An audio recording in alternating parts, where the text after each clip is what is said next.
Hey, good afternoon, everybody. Mike, and we're going to do a car rant / discussion. So I just did a closing this morning, just a long one, COVID related.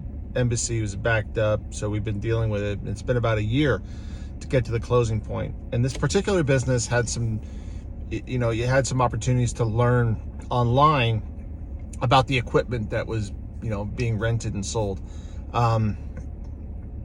And the buyer's been under contract and good to go. And, the seller this morning started asking him questions about rental rates on these items and model numbers, and got a little irritated with the buyer, and not unjustifiably so. When you're a buyer and you bought a business, particularly if you're a visa buyer and you have time, you need to spend that time before you arrive learning as much about the industry and the business and the competitors of the business as humanly possible.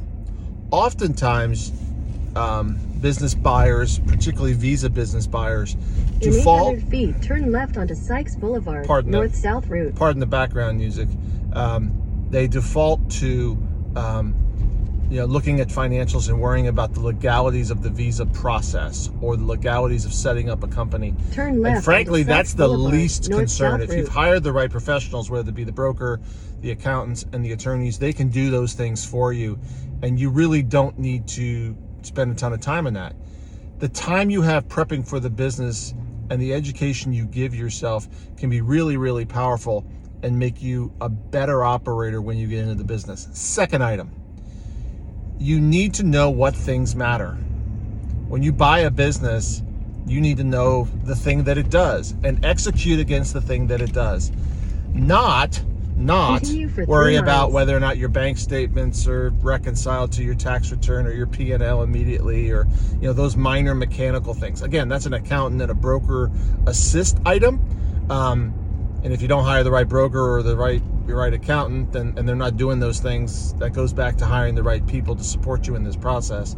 But you need to execute against the things that matter, that puts money into the bank. We can clean up profit and loss statements and tax returns later.